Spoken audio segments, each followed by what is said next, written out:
record. Awesome. So for those who I have not had the opportunity to meet yet, my name is Tatiana Hines, and I am one of 4 of the Pharma Collective. So we chose this topic to address failure head on and chat about how we should contribute to creating a culture of transparency and to allow everyone to no longer feel ashamed of their failures. Failures are learning lessons, and as we start this year off, it's important to know how to turn your failures into fuel and to continue to reach your goals and level up. So with that, I will introduce Matt and Milka so that they can introduce our guest speaker, George. How we doing tonight?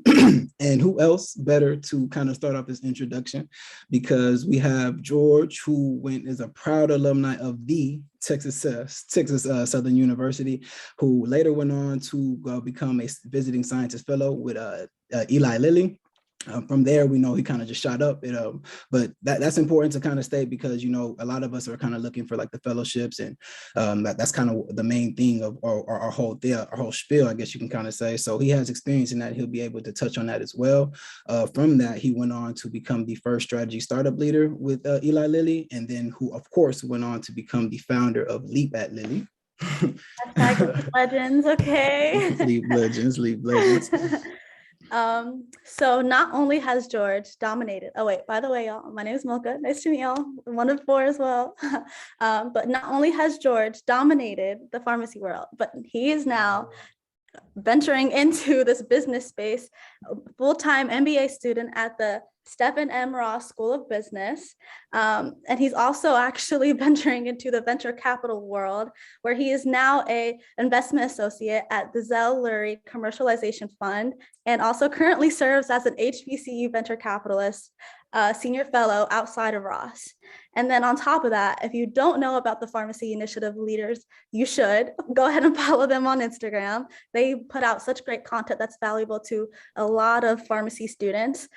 He's the co-founder, executive vice president, and the chief business officer. So without further ado, let's go ahead and introduce our guest speaker, Dr. Okpamen. George.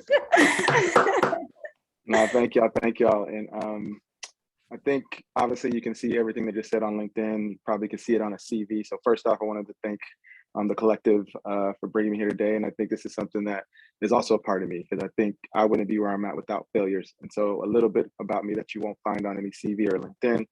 I'm very public. There are things you can find if you just Google my name, literally speaking. But I'm the first of 3 boys born to Pastors Mike and Christy Okpamen. And based off of that, I think I was raised in a household to literally be a king. My mom named me after King George. My dad named me after George Washington, the first president. And so just having that mentality, I think even from the outset, that's probably the first thing before I get into any message or anything like that, just understanding where you came from, understanding who you were raised to be, and having people around you that pour into you. And so being privileged enough to have brothers that I competed with and beat up, and having a family that poured into me and yelled at me and toughened me up, I think I very well attribute who I am today to like my origin story. And more specifically, I found out who I was and my purpose when I got to go back to Africa and really see it from my own eyes, which is another important, I'll call it gem, but still not the full message. Again, going back and understanding who you are and where you came from, like physically, I think there's power in proximity. And so after actually touching that and visualizing like who I was supposed to be, I pivoted from being a scholarship athlete, because I did have scholarships, going to play in Texas. And if anybody knows anything about football or sports in Texas, that's a pretty big deal. Making a decision similar to what I'm doing today to go in a different direction. And in doing that, that's where I found my first failure. And so as I go backwards, first of 3 boys, poured into homecoming king, freshman year, sophomore year, senior year, scholarships. And again, just even having the audacity to say like, hey, I want to go into pharmacy. I met my first, well, actually, I did get a 4.0 my first semester. Not my first year, first semester. So I met my first failure in calculus. And in having calculus, I never did it before, never did anything like that. I dropped it. I dropped the class. And again, I think that's important, because I wasn't an all A student. I to that point continued to rise. And after I dropped calculus, I was cool. I'll drop calculus and go try it again next year. And then I got a C minus. And if you get a C minus, it's not a C. So I had to take it the second time. And as you're hearing that, and while this is still part of my origin story, I'm saying this before because you're not going to see this anywhere. It's just a mentality of not giving up either. I could have stopped. I could have dropped out. A lot of my friends dropped out first semester, second year. And when I say dropped out of the pharmacy program, they pursued biology, they pursued other things. And I had a vision of being a pharmacist, and I would not stop until that was happening. And so to speed up the story, so you don't like get my report card from freshman year, finally got the C, and I did only get a C in calculus. But then I started to get more wins when I got into the sciences in organic chemistry, to be specific, because everybody said that was the hardest. So I was like, all right, if I'm not going to be good in calculus, I'm at least going to be a pharmacist. I need to know that. And so I did do dope things in lab, did do dope things in the class, and got a B plus, which is impressive in organic 1, and got a minus in organic 2. And again, another lesson, which still isn't the message, but it's a lesson along the way of finding quick wins and finding things that do give you the confidence to continue to go. And so to cut a long story short, that was my second year. No, we'll go to P3. So P3, undergrad P3.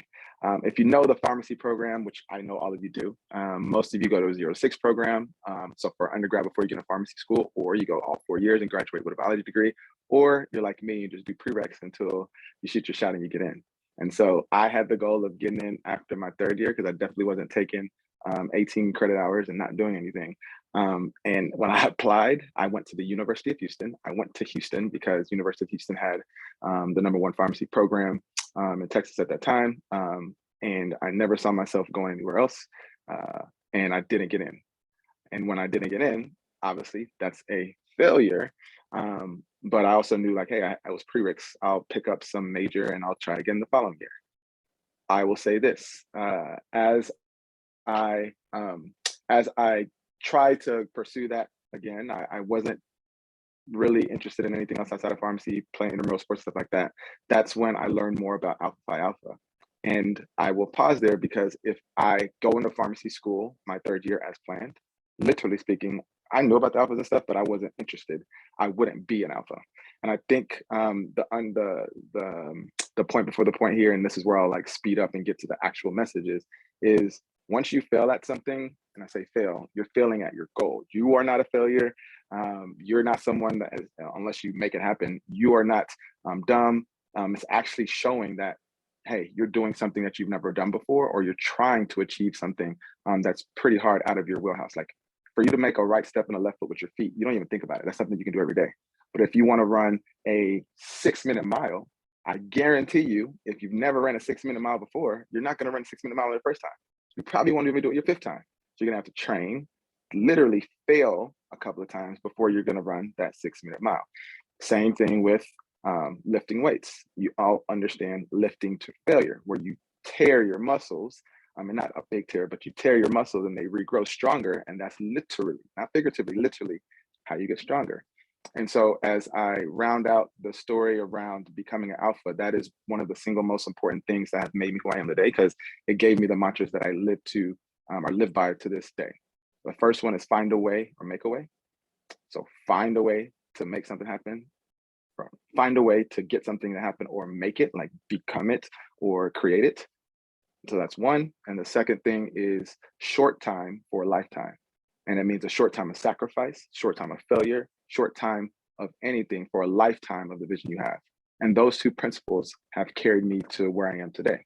Because after not getting the pharmacy school the first time, I failed, and the following year I became an alpha. Fast forward, after I got into pharmacy school, I almost failed out my 2nd year for the same chemistry, because I got cocky because I was good at chemistry.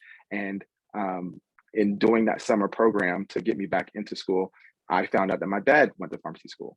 I didn't know that. Me and my dad didn't have a great relationship because he's Nigerian, and we don't talk like that. But after doing that, the professor that taught my father at Texas Southern University told me, don't be like your father, which allowed me and him to have a better relationship when I got suspended. So I did get suspended, to where as I came back, I definitely passed my classes. But if I graduated on time, I wouldn't have been the first ever FDA and Bristol Myers Squibb fellowship, internship. And those 2 experiences out of state, and you all know, like now it's kind of simple to do, I put quotes in kinda, but literally 10 years ago, no one was doing, it's not even just fellowships, no one was doing internships that had never been created before. I graduated in December.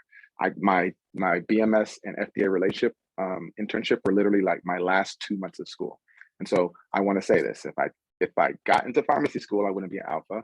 If I graduated on time, if I wouldn't have as great a relationship with my father, and I wouldn't be in fellowships because I wouldn't have had that on my resume, and I wouldn't be able to do what I'm doing now as I got in and had the most decorated CV ever, as a SNAFA national vice president, as a 2-time intern.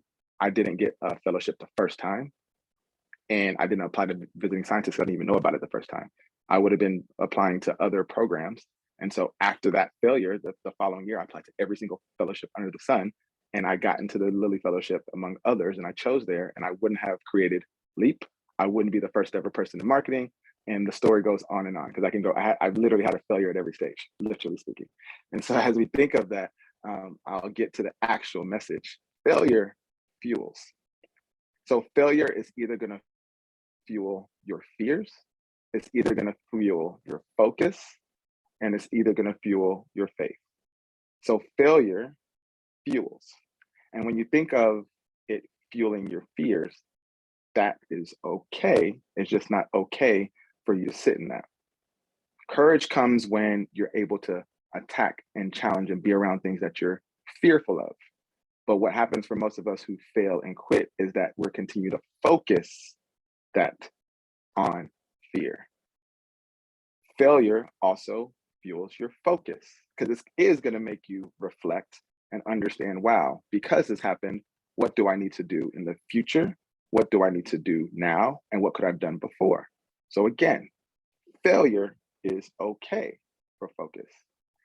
And then the last thing is, if you're able to understand the fear and be okay with it, and then you're able to know that it's going to provide you focus, your focus should be, what do you have to do next? And then have the faith to ensure that you're going to be able to succeed. Maybe not exactly what you're going to do, but at least succeed at the next step and the next stage. And in doing that, I can give practical steps, but I wanted to make sure that you understood that failure fuels. And the adage and the true story goes, where your focus goes, that's where your energy flows. And so as you think of that framework of failure focusing and as failure fueling your focus, where do you want your focus to go? Failure fuels your focus. Your focus should be on the fear that you have, because again, if I'm telling you as a pharmacist that I'm going to start my whole career over per se and go into business, I should be afraid of that. But then after that, literally speaking, for a week or two, and after I've done my homework, and after I've done, I say homework in the industry, homework and talking to people, I should now have the focus of the faith I can believe it. And I will be clear, I can't do that by myself. So that means you have to put yourself intentionally in an environment of people that are going to pour more faith into you. People are going to fill you up with more, hey, you can do that. You want to have 1 or 2 people that are going to put a little fear in you, because you definitely don't want to have a whole bunch of yes people, but you don't want to be in an environment with 5 or 6 people that are instilling fear and 1 person that's faith. And so as I stop here, because literally speaking, I don't want this to be a story about George. My resume literally speaks for itself. You can find a lot of stuff about me. I don't want to regurgitate that. You didn't spend an hour for this. I want to specifically focus on you all. I want to specifically give you all the faith and give you all tangible steps, give you all tangible things that I've done, seen others do. Because again, a lot of stuff that I've done, I started a company on surrounding myself with people, literally speaking, that are at my level, but then also to allow other people to have people that are not at their level. And so Enoch Kariuki, who graduated from Texas Southern University, was the person who continued to pour faith into me. And as literally speaking, he's a CEO right now. So look him up from my university, seeing someone that went to business school, and not just seeing him, I saw him and then he told me how to do it. Having those people in front of you, which hopefully I'm doing that for you right now, those are the things that helped me be where I am today and allowed me to, yes, focus my failures that I will have and will continue to have towards faith versus having it sit in fear. I'll stop there and pause and see if there's any questions on anything I've shared, but then also, again, we can talk about nothing I shared and go directly to whatever is on your minds today. So with that, the floor is yours. Thank you, George. And for those who don't know, my name is Joseph Kalu. I am like the fourth member of the Farmer Collective. And we just go and move along to like our little brief question session. So whoever has a question, the floor is open. You could go ahead and place it in the chat, or you could come off of mute and ask George a question. He's very open to answer your question, so let's hear them. And even if you have like your little own failure to share with the crowd, that's fine too. We love the interaction with the crowd. So hi everyone, my name is Jody and I'm a P1. Thanks for George for being here. I just have a question about how you decided upon your dual degree. I'm kind of at that like moment right now and I'm not really sure where I want to go, as well as if I want to pursue a fellowship. Right now, I'm kind of curious about the JD pathway. So I've, like, as you said, been doing my homework, networking, asking people what it is like. But I just want to know how you came to that like consensus that you wanted to do the MBA. Yeah, so that means I failed in being very clear on my journey. In short, I'll answer your question in a couple of ways. First off, for clarity, I did my PharmD first, worked for seven to be right, 7 years at Eli Lilly, and then I went full time to do the MBA, which I'm in my first year now. The reason why I made that crystal clear is because I'm a believer in not having or doing the joint if you can help it. Although Milka is a boss and she has better resumes than most of the people in B school, I believe if you can help it, you should have the PharmD experience, work for a little bit in corporate America or wherever you want to work, and have those experiences so that you can focus full time on the MBA experience. A whole bunch of life and all that stuff has to do with that in terms of you and you personally. But the way that I thought about it or continue to think about it is a lot of people think that I'm pivoting away from healthcare, and that is not the case. I've spent most of my life, over 30 years, being in healthcare. And so now, especially as a creative person, just naturally, I want to spend the next 10 or 15 years digging deeper on the business side, and along the way, continuing to expand. And so now you can't put me in a box. Literally speaking, I personally, as one person, can be a model of how to be at every stage. But as I'm doing that, my personality allows me to teach and reach and collaborate across many so that more people can be at more stages. And that's how I think about it. As you think of the PharmD JD specifically, whether it's dual degree or not, I got this advice because, like you, I thought I wanted to be in law before or get another technical degree. And as people see things, and there's not a right or wrong way, I just want to let you know what the perception and the actual vision can be. If you're going to get a PharmD JD, a PharmD is already a specialized degree. And if you get a JD, you're also specializing more. Unless specifically, like, like, hey, whether you're going to use the JD for health or you're going to use the JD because you love real estate and you want to be the person signing the deals, or now that venture capital is hot and you know specifically the program has a pipeline to get you into a VC firm or something like that, that is the only reason why you would want to get a PharmD JD. And still, as people see your resume, your background, all those things, they're still probably going to put you in a healthcare type of thing, which is not a bad thing. The reason I was coached and given the opportunity to do an MBA is an MBA broadens those opportunities.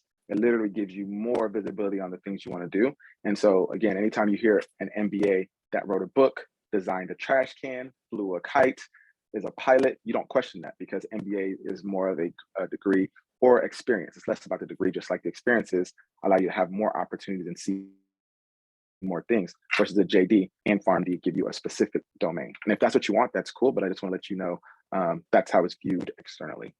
I'll pause to see if that answered your question, Jody Ann. Yeah, that helped me out a lot. Thank you so much. Awesome.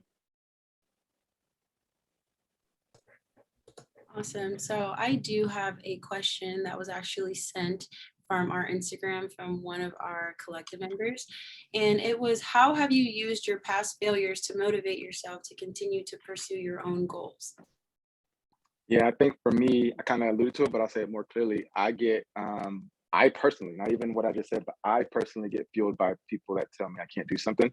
And I have a filter on like if someone says I'm not gonna, you can't get on the moon, like I don't care about that.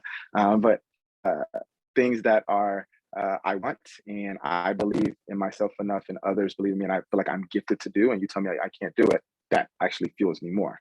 And so again, I want to be clear that some of this happened as a baby, and I think it's important to understand yourself and know some people might get turned off by that. And so for me, I was a freshman. All of my friends, as a Nigerian, they didn't want my parents didn't want me to play football.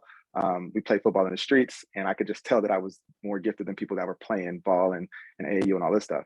And so as I finally got the opportunity to play in 7th grade, because it was my first time playing tackle and I was a little bit bigger there, I day one didn't get to play running back. I was supposed to be on the lineman. I was supposed to be a lineman. And I told the coach, like, yo, if I go hard, I do what I'm supposed to do. I think that also, as I reflect literally right now in real time, even me like not taking, I had a vision for myself. I saw myself as a running back. I'll do what you need me to do for a little bit, but I want to do this. He gave me the opportunity to play fullback, which is a blocker, but I get the ball once or twice. And once I got the ball once or twice, as a fullback, scored a touchdown or two in a game. And fullbacks really don't score, they block. 8th grade, starting running back, I became a freshman in 9th grade. And I say that to say, like, I was told I couldn't do that from the beginning. And I continued to out practice in the middle of that. I went to camps while everybody else was going to movies and stuff. I went to camps and I did things that made me be faster and lose more weight so that I could be at that point. And so at a very young age, I saw the power of outworking and hard work. And so to me, mentally, when someone tells me I can't do anything, it's more of, I might not be able to do it right now, but if I really want it and I put in the work, and that's another gift that all of you pharmacists have, not just me, you have learning agility and discipline. If you did what you had to do to get into pharmacy school, you did what you had to do to get through pharmacy school, you have the discipline and the mental horsepower to learn literally everything. You just have to want it enough. Want it more than anybody else or your parents or whatever the case may be. And so the short answer is to believe in yourself first, mind, and then believe in the work that it takes to do that. And I think in frameworks now, I don't know why, but I'll say I'll translate that into a framework. You have to have conviction in yourself, 3 C's. Have the conviction in yourself first. Put people to have the conviction around you so that they continue to pour in you. Second, be committed to the process. So after you have conviction, then you're committed. And then after you've committed it, then lastly, be consistent. And again, I want to make this so literal. Literally speaking, I don't even care what you're trying to do on a track.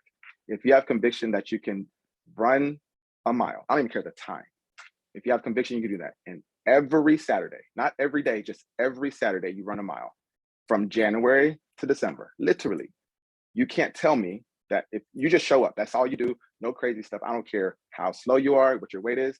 I guarantee you your time from January 1st to December 31st is going to be different. Like, that's just full stop. And you take that mentality and you put that into information. If every day you pick up a finance book today, you ain't gonna do not one of them problems. But then next Saturday, that's the commitment. But then you can't just do it next Saturday, then stop. It's the consistency for 52 Saturdays. Will you be a genius? No, but I guarantee you, whatever problems you were doing, and also in that process, you will find people, ask questions, all that stuff to make it happen. You become better. And so you take that mental process of having conviction in something so bad, it don't matter what anybody tells you, then you become committed to it with your actions. And then you're consistent with those actions day after day, week after week, or whatever the time is. I guarantee you will succeed. And so that's the framework that I kind of just came up with, but I try to make things simple too, on the fly. And that's come from lots of failures. And so I guess that's also the thing. I failed a lot of times, and I've always had to reflect and understand what has made me fail and what's going to get me back to the next. And I do that play, and it tends to work. Long answer, but hopefully you got a lot out of that. No, that was amazing. Thank you so much. And honestly, inspirational, because I know I said in the chat that I could not run 6 miles, but maybe in December 31st, I'll be hitting that 6 mile mark. So that's awesome. Now I'm gonna check on you now. So you shouldn't have told me that. I'm gonna make sure. Okay, I'll add you on Nike Run Club. Okay, so Megan, I think you had a question. So if you wanted to unmute, you definitely can. Thank you. Hey, Dr. Okpamen, thank you for sharing your story. I was wondering if you could speak a little more about your fellowship application process. Looking back on it, is there anything that you wish you would have done differently the first time around? I'll be very clear that it wasn't even the application, but I know what you're saying. So again, highly decorated person. Imagine I am Mitchell Okeke. Literally speaking, I was a national vice president at the time, had a BMS and FDA internships when literally in all of Texas Southern, that had never happened before, but even across the nation, maybe you get a fellowship here or there. So again, super decorated. There's no one in the nation that can say they were a national VP of a 5,000 member organization or that they worked at the FDA and a pharma place. So I was the only person. What I would say though, from there, the thing that I would do differently, and I'm happy it happened, but the thing that I would do differently is I applied to regulatory affairs. You probably don't know me, but if you know me like you think you know me or what you've gotten so far, I'm not in regulatory.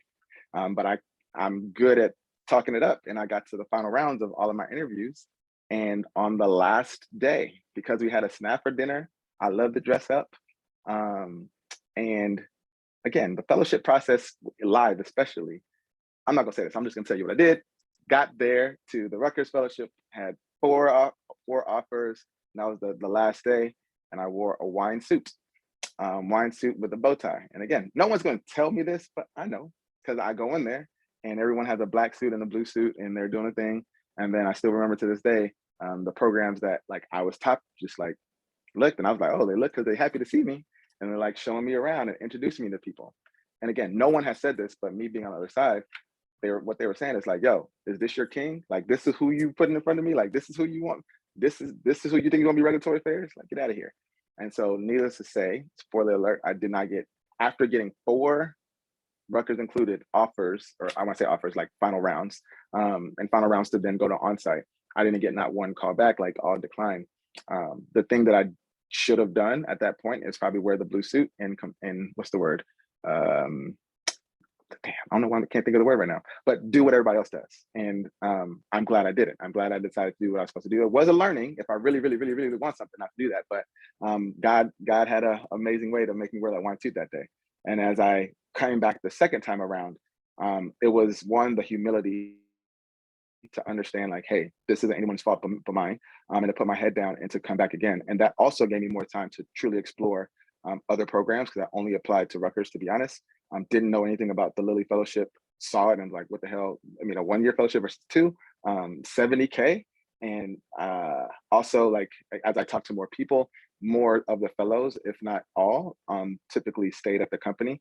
I was like, all right, well, bet. And I came back again, had 4 actual offers this time around, and chose Lilly for that reason, and here today. And so it was less of the application, and it's just more of the mentality and not stopping at the goal line. I know you've seen it. I probably use a lot of sports references, but I know you all have seen, literally speaking, when people just made an interception, juked all these people, 98-yard punt return, and a 98 yards. 99 would have been a touchdown, and they put their hand up, and someone that was running knocks the ball out. Or they do that and they drop the ball because the line is right there, and if you drop the ball before you get across the goal line, it's not a touchdown. Or you have a layup, breakaway layup, and it's a layup, and you take your eyes off and you miss it and you lose the game. That's literally what I did. And so don't do that. Like, go all the way through, finish, and also make sure it's something you want, because I probably could have wore a blue suit and be in regulatory affairs and not be here talking to you today, because I would have hated pharma if that happened.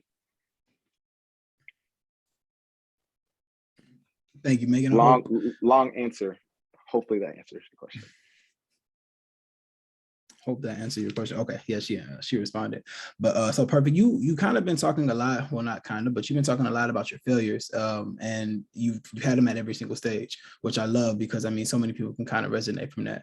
And you've kind of already touched on this, but I kind of I wanted to be more direct and kind of see if you had actual advice for students who kind of are like addressing failures right now, whether it be them failing a class, whether it be them not receiving a fellowship or internship, because it is that season as well. What advice do you directly have for someone kind of going through that right now? Yeah, if you want to do something you've never done, you're gonna fail. And I say that like Jeff Bezos still fails today. And I'll say me specifically, not a lot of people know this unless you know, like even at Eli Lilly, yes, I'm the first ever startup strategy leader, but what many don't know is I actually had my role taken away before. So I won't say fired, but I got let go, and I had to re-interview for all of my roles. And then I was promised a role because of who I am. I was promised a role, and literally this time it wasn't me. I wore the right stuff because this was in a pandemic. So I had the right stuff, and because of politics, that role would have, so I'll just say it, I don't care. I was supposed to be a sales director in Boston, but in order for me to do that, they would have taken away my sponsorship. So I'm sponsored. Eli Lilly is paying 100% for me to go to school, they would have taken away that because I would have moved and it would have been a whole time thing. And I was already sponsored for a couple of years, and I didn't get into business school. So I've been applying for a couple of years and didn't get in. And so they still promised to pay, but it was like, this was going to be the third year. And so I'm giving you that example because even at my level, I'm still seeing failures and doing failures. But again, I don't get the role in Boston at the last minute. It was taken away from me. And that failure allowed me, I had to interview because I wasn't preparing. I had to interview for 8 roles, like me, a whole me at Eli Lilly had to interview for 8 roles. And guess what the 8th role was? The startup strategy leader, because it wasn't available the first time. It wasn't available the 5th time. It was available the 8th time. And guess what happened after I got that role? I got that role November 11th of 2020. I had my business school interview in January 2nd. Best believe that they couldn't ask me a question that I couldn't do in my sleep. I had pretty much been preparing for my business school interview and nailed that with my eyes closed. And so the advice that I have very, very, very, very directly is saying, like, what is this teaching you? Again, if you put your right foot in front of your left foot, that's easy. And so if you continue to go through life without failures, then you're not trying hard enough, to be honest. And once you hit that road, reassess, or I shouldn't say reassess, assess. Is this something that you're really convicted about, that you really, really, really, really, really want? And if you do, are you committed to take the steps to do that? When I say do that, do what is necessary to make yourself get there. And then make a plan. Like that plan could be just you, and hopefully it's not. But that plan should include others. And as you include other people to help you along that journey, because no one achieved greatness alone, then you be consistent with that plan. And so the tangible advice is know that, hey, if you're failing, it's actually a good thing. That means like you're trying to do something that hasn't been done, even for yourself, and then put in the work to make yourself be able to do that with other people, because you're not going to get back there alone. It is a mind game. It is something that you're going to need help and a great environment to get you where you need to go. That's a beautiful gem. We appreciate it. Yep. I have a question. I know, George, Yeah. we talked previously, and something that you said kind of stuck with me, and it was that failure doesn't faze you as much anymore. And this might be the social science in me, but like, how do you overcome that like initial gut-wrenching feeling of failure? You know what I'm saying? Like, Yeah. how do you overcome that and like see the positive or see how the outcome can be better than the actual moment that you're experiencing? Yeah, the short answer, and I'll give you a real example of today that wasn't supposed to happen. And trust me, I didn't do this on purpose, but it happened. But the short answer is I've just failed so many times. I will say this, and I've said this enough, but I'll say this again. I failed my boards. That's probably the hardest failure that I've ever had. And when you fail your boards, like you go to school for 4 years, like how do you fail your boards? And so to then do what I needed to do to get back, and again, also follow my face to get the jobs that I had and the opportunities I had in Lilly. Like, again, like if I could do that, it's similar to even before then. If I could even get into pharmacy school, which a lot of people forget how hard it is even to get in. There's so many people that are not in, like 10 years that wanted to get into pharmacy school, and all of you are in here. Like, it's the first thing that tells me is like, I'm privileged to be where I'm at today. And then from there, understanding like now I have the opportunity to do more because I want to be great. And now I haven't really failed. It's because I'm pushing myself to do something that hasn't been done. And then from there, doing what I need to do it. And I've done that so many times. And I say the board thing because I think it's closer to you all than all the other stuff I said. Like, that could happen too. I know we're talking about fellowships, but then you get your fellowship and then you have the goal of getting your board or residency, and that doesn't happen. And so just making sure you understand like the gravity of that. What happened today that I was going to allude to is, of course, in business school, I think I'm a pretty awesome, amazing talker. I have ideas for days. I have businesses for days. And random pitch competition, 30 seconds to a minute. I mentally already had it in my mind. And I was supposed to just go there and watch, and people knew what they knew about me. And they said, hey, George, you should just pitch. And I saw all the people, and I saw the people, and they weren't on my level. And I was like, you know what? Let me just go ahead and pitch. It's $400. And saw everything. And I was the last pitch, like, because you had to put a raffle in. Because I did it when I did it, I literally was the last person. And I could see everybody's faces. I could see how everybody's faces were when other people went. And I won that pitch competition. Spoiler alert, when they do the winner, and because this goes directly to your question, the first thing I did is, like, as you're like, hey, I imagine 2 opportunities. Like, hey, they're going to call my name. And hey, maybe they're not. And as I heard the name, and as soon as they said, Brett, and not George, I was like, all right, I didn't win it. And it's like, all right, it did. I'm human. It stung, but it didn't sting to the fact like my idea is stupid. Like, how many people have a whole entire company, and then are in school right now. And so I start to fill myself up with like what I have done and how privileged I am to even be here, how privileged I am to have even people push me to do that. And then it's like, all right, cool, be happy for this person in this moment, as I really was. And then from there, cool. Like everybody that did the pitch competition had prepared, had done stuff, and I went up there and I brought the house down. Like that's a gift in itself. And so the next time, if I really, really want it, again, going back to conviction, if I have the conviction I want to win a pitch competition, then I'm gonna do what I need to do it. I didn't. And so it's realizing, to answer your question very, very directly, is this pain coming from like I put in the work and I'm like done what I need to do and gotten there? And if the answer is yes, like, hey, I did actually practice for a whole month, I recorded myself, I did all that stuff, and I still didn't win, cool. That means I need to do something else. And some of that something else might be me literally speaking. I'm gonna be very real, me talking to the people that are doing the judging right before, or me going back and saying like, asking for feedback, what could I have done to win? And then after doing that, then I say that to say very specifically, that means I did do every single preparation up there, but the reason why the other person won is because, and I hadn't been to the pitch competition, that person had tried 7 times. And that's the first time that he finally nailed it. And they're like, oh shit, this person came. He's about to kill it the next time he comes up there. If you really want it, it's his. And they might tell me that. And if I really want it, I'm gonna go back up there and do that. And so I have 2 alternatives in my mind because I've failed so many times. And then I say, all right, what have I done to get me here, to warrant this feeling, and or what can I do in the future to not have me feel this way? And going all the way back to how we started, if I have the conviction that I can do what's needed to be done to do it, then I'll be committed and consistent to make it happen.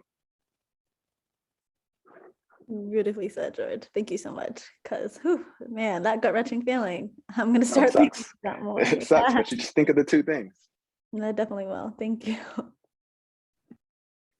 Right. Thank you for that advice. Before I ask my question, was there somebody else in the participants who wanted to ask a question? I think before Yeah. Milka. Yeah, I have a question. Some of us aren't really so blessed to be have people around us who are as convicted as us. And I mean, as much as you would like it, it's not like I'm gonna waste my time trying to find it all the time. So I just wanted to know if you had any book recommendations. I see some books in the back, as well as like some podcast recommendations to just like always keep your mind centered. Based off of this conversation, I'm gonna go with this first and the second. It's funny because I know I have that in the background, and it's a prop because I've read all of them. But back in the day when I was with my lady who's on the phone, what's up, Porsche?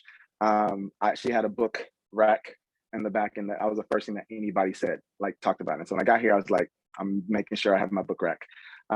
But in saying that, again, I understand that, to your point, not everyone is as privileged, not just as me, as any and everyone. And so as you think of that, I think when I talk about like my inner gifts, one of those gifts is having grit. Like it's a gift to be persistent. It's a gift to continue to push through and go through everything. Like literally speaking, the fact that we are a different shade than most, that in itself is a gift because we have the actual data and facts on how many rules, systems, and things were put in place for us not to succeed, but still we're here. And as you see more stories and hear, like Dr. Duckworth has actual science behind it of what grit, like grit used to be a word, but like she has science behind grit, that is something that can definitely pour into you. The second, especially as pharmacists, I think this goes against like what we've probably been taught is range. And I'm not gonna lie, I'm an audiobooker. So both of these things, I've audiobooked and I have the books because every now and then I'll go into a specific chapter. So I'm gonna just read it because I need to. And so range at the highest level is about, as a pharmacist, we're taught to be, again, expert. I know we've heard the outliers thing, 10,000 hours. And range kind of gives a different perspective. They have the story of Tiger Woods and have the story of, I think it's Federer, who's the tennis player. And Tiger Woods, since he was a baby, had a golf in his hand, a golf club in his hand. And obviously Tiger Woods, one of the greatest golfers ever, but that's all he did versus Federer, who also played basketball, played soccer, did violin, all these things. And he had a range of things. And why he's the great tennis player is because he's incorporated music and practice in how he plays. He's incorporated sports outside of tennis and how he plays. And he also has a group of friends that allow him to get poured into. And so I say all those things to, one, give you 2 books specifically, but then also being able to be proactive to find these communities of people that can help you out. So literally speaking, TILS, literally speaking, SNAFA, literally speaking, the collective, literally speaking, fraternities and sororities, because I know we have men and women on here. If you look at my background, the thing that you will also see very, very, very intentionally is I intentionally look for communities to be a part of. And so Alpha was, well, football was first, but football, then Alpha, then Visiting Scientist Fellowship. That's like a fraternity that we still keep in contact year over year over year. Created ECP, Early Career Professionals at Lilly, LEAP, and we have the hashtag Leap Legends. Like that is not, like you see them do that. That's intentional. That's like creating community. And what if Milka or Matt didn't have a brother and sister? But now at least they have 3 years of people who have won a business competition to be around. And so how are you intentionally creating, like, again, remember what I said, how are you intentionally finding a way or making a way for the things that you wish you want to have? And so it's the people that do that that continue to achieve. So I'll say that. Hopefully that helps. Thank you. No problem. Thank you. Thank you. This is going to be our last question before we close for the night. So you talked a lot about most of your failures that you have gone through during your journey. So like, how important is it to find like a mentor who's been through similar situations or similar situations? Like how important was it for you, and how important do you think it is for like others in our, our seats now? Yeah, the short answer is very important. Again, so important that I started a company around it. And the reason why I say around it is because I think I found this out at Lilly, and it's a delineation between 3 things. So there's the mentor, there's the coach, and there's the sponsor. And so a mentor is someone that can give you advice. Before I even go there, there's overlap, but I will say a sponsor can be a mentor, and it's levels too. So mentor, coach, sponsor. And so a sponsor can be all of those. A coach can be a mentor. I don't think so, to be honest, because I'm just not thinking this through. A coach can be a mentor, and a mentor can be a coach. Now, I'll tell you why. A sponsor can be all 3, but a coach can be a mentor, and a mentor can be a coach. A mentor is someone that gives you advice. They've probably had similar experiences, and they can talk you through it and maybe give you their thought process, but it's more around advice. A coach, and it goes to the other C's, and again, this isn't intentional, it just, again, where my brain works, it connects things. A coach gives you consistent feedback and consistent conviction, like a coach, a head coach, and they do not have to be where you've been, i.e. Phil Jackson. Well, he played basketball, but he never won a championship. But Michael Jordan and Kobe Bryant didn't win a championship until they had Phil Jackson. And so they understand how to give you direction, give you guidance, and also give you courage and conviction, and also break you down and tear you down. And so again, a coach doesn't care about your feelings. And when I say that, not as a person, it's just really, they're giving you the actual tools consistently, week over week, month over month, on how to do that. And then a sponsor is someone who has to be, literally speaking, and I'll say it from a corporate standpoint, and then I'll say it in a life standpoint. From a corporate standpoint, they have to be 2 to 3 levels above, i.e. a VP level. If you're associate, maybe they are a fellow. So maybe if you're a person, a 4th year student right now, and India is on the VSF fellowship team, she knows who you are, and she's been, again, coaching you. She's your sponsor because she's now in, and this is the key word, she's now in rooms that you are not in. She's bringing your name up, and she's pulling you up, like in the meeting, because I've been in the background. There are times when you have to say, like, well, who do you want to have, or this or that, and then your boss is gonna say, like, no, I don't like this, and they're like, no, this, like, Joe, like, he's killing it, he's done this, and he's gonna do it. They're putting their name on the line, and they can't do that too many times and be wrong. So again, a sponsor has to be someone that's able to do that time over time for multiple people to then pull you up. And so as you think of that, a sponsor can also coach you, and a sponsor can also mentor you, but a coach can't mentor you because it's not just advice, and a mentor can't coach you because they are not going to give you consistent feedback negatively and tell you how to do it time and time. But a sponsor can do all 3. And so if you have all 3 of those, hopefully, and if you want to make it more formal and have like a board of directors that play different roles, or if you think of it like a company having different types of sponsors, i.e. just like a company has a marketing team, finance team, R&D, sales, how do you have a white sponsor, a black sponsor, a sponsor that's not even in your industry, and a sponsor that is not even in something you're interested in, that gives you that perspective? And then same thing, you take that down to your coaches, and you take that down to your mentors. That's how to think about how to do that. And that takes time. You're not going to do that tomorrow.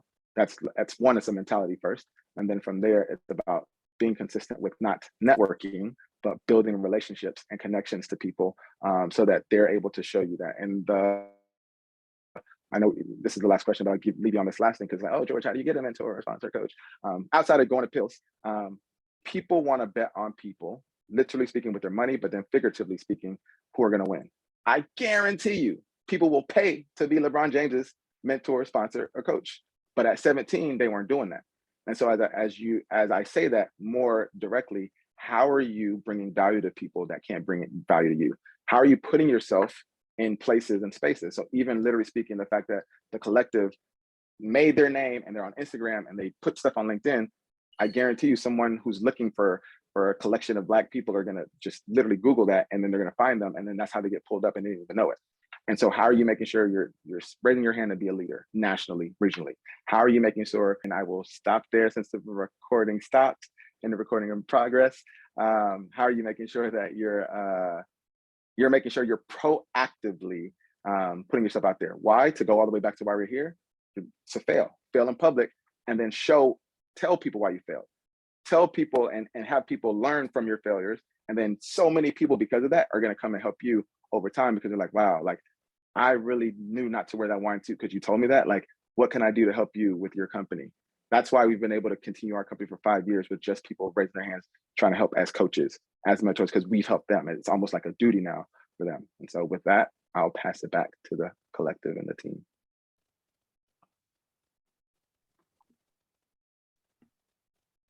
Okay. Thank I you was so like, much. Best. George, phenomenal, literally. And by the way, if you're a P3, I would go ahead and seriously look into when they start talking about PILS program again, because that is a great way to go ahead and get a coach. Someone who he's already explained will be really beneficial for your fellowship or residency, well, fellowship in this case, experience, if that's what you're looking for. But to kind of close it off, I hope you guys have gotten a lot from our conversation. I hope that this has been inspirational, because it definitely has been for me, and I feel like I can tackle a little bit more things after this. And kind of what Jody kind of touched a little bit earlier, if you guys feeling like you guys don't have that support system or a group to push you or pull you, we're here for you. Our Instagram, LinkedIn, you can contact us personally. We are here to do that for you. I know I could definitely use more people to discuss all the different failures. I mean, I don't have every experience, but I know I'm definitely a good listening ear. So definitely reach out to us if that's something that you're needing, because we know we're here to support you. That's what we're here for. We're the collective. We're a big old family. So great. Also, if you haven't, went ahead and follow us on Instagram, the Pharmaco on Instagram, and the Pharma Collective on LinkedIn. Go ahead and do that. We have a lot of things coming up, including our next installment of the What's the Function talk. So figure out and come listen to what our next functional area that we're going to discuss coming up soon. But other than that, if there's no more questions, I hope you guys have a good night. One more day of the week. Okay. And the week off strong, y'all. Hope you have a good January. have a good year. Thank y'all. Bye, guys. Everybody, have a great weekend. Thank you, Thank y'all. George. Thank you. Thank you so Yeah, much. appreciate Everyone. it, George.